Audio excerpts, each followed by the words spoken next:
Nah, ini pertanyaan paketnya ya. Pertama, apakah surat kuasa sah kalau hanya ditandatangan oleh pemberi kuasa? Nah, di sini jawabannya adalah tergantung. Ya, selalu dihukum itu selalu relatif. Jawabannya selalu tergantung. Selama penerima itu menerima kuasa tersebut, ya nggak apa-apa.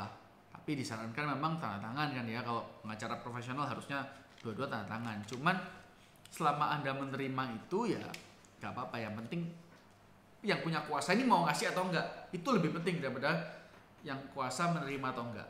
Jadi ini lanjut dengan pertanyaan terkait dengan pertanyaan yang ini. Surat perjanjian sama pernyataan bedanya apa? Nah, kalau surat perjanjian itu berarti kan dua pihak atau lebih sepakat. Kalau pernyataan hanya deklaratoir, satu pihak saja. Nah, kalau surat kuasa, kembali ke surat kuasa, kalau hanya satu pihak tanda tangan, bisa-bisa tuh jadi surat pernyataan. Kalau dua pihak, jadinya surat perjanjian, ya. Terus untuk fintech butuh pengetahuan di bidang hukum apa aja? Ya tentunya untuk instansi-instansi terkait ya, OJK segala macam, BI, itu Anda perlu pelajari undang-undangnya. Terus penanaman modal untuk jual obligasi, undang-undang perusahaan, itu semua ada aturannya. Nggak semua perusahaan bisa jual obligasi. Contohnya di aturannya dibilang minimal Anda harus kalau udah punya jual saham ke 50 atau lebih orang harus daftar ke OJK, membuat penawaran terbuka. Contohnya bikin event, ayo sini beli saham perusahaanku. Nah, itu harus butuh OJK. Pengumpulan segala sesuatu yang terkait dana masyarakat harus punya izin OJK. Nah, jadi banyak fintech, peer-to-peer lending juga. Kalau Anda nggak punya aturan dasar izin dan aturan hukum yang memadai, Anda bisa jadi lintah darat. Apa bedanya Anda dengan lintah darat? Itu bukan fintech, fintech bahasa keren, tapi kamu jadi lintah darat online, ya, pinjol online istilahnya. Jadi banyak yang harus Anda lakukan. Kalau skalanya nggak gede, mendingan nggak masuk ke fintech. Tapi kalau Anda sebagai pegawai ya bolehlah. Cara membuktikan itikat baik kalau tidak tertulis bagaimana? Ya, itikat baik memang harus tertulis. Sekarang nggak mungkin kan? Kalau perjanjian nggak ada irah-irah dengan itikat baik, terus dengan itikat apa? Cara melihat itikat ya dari hakim pasti melihat dua belah pihak, gimana attitude-nya, perjanjiannya dilihat.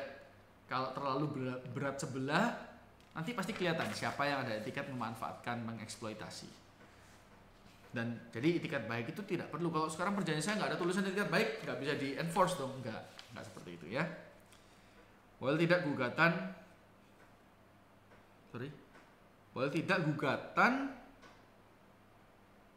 PMH tapi ada perjanjian. Nah, itu sudah sama seperti tadi jawabannya. Coba cek video sebelumnya ya. Bisa tidak gugat orang kalau tahu alamat tapi nggak tahu identitas. Nggak bisa, karena bisa jadi error in persona. Ya, cari dulu ID-nya, identifikasi dulu. Tanya polisi, RT, RW, segala macam.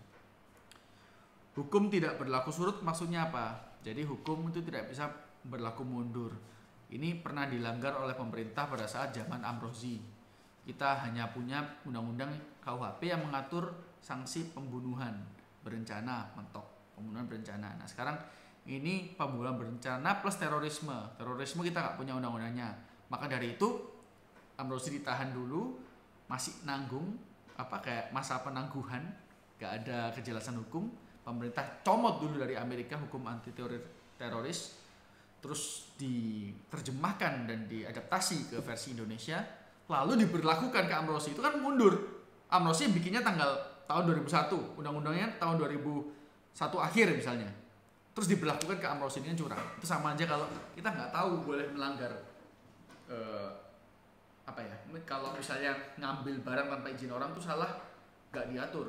Tapi pada saat kita melakukan, baru dibikin hukum yang khusus untuk menghukum kita. Nah, itu kan nggak fair, gitu ya. Meskipun dalam kasus Amrozi ya, merasa apa susahnya sih?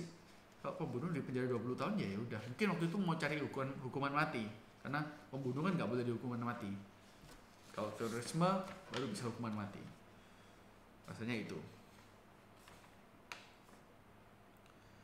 Kalau nah ini lanjut, WNA mau jual rumah tanpa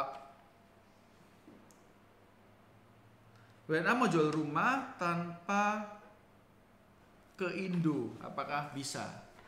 Ya bisa saja. Dulu bisa, sekarang nggak bisa.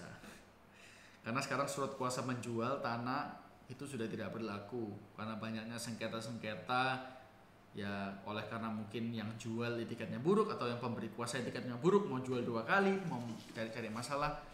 Jadi sekarang tetap yang pemberi kuasa harus hadir, baik WNA maupun WNI. Ini saya mengalami sendiri, jadi sudah tahu pasti harus hadir. Nah, biasanya notaris kalau nggak mau karena rentan perkara. Terus ini ayah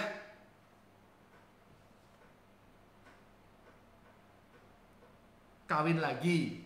Jadi ayah kawin lagi, harta bawaan istri ke-1 apa bisa turun ke anak tiri?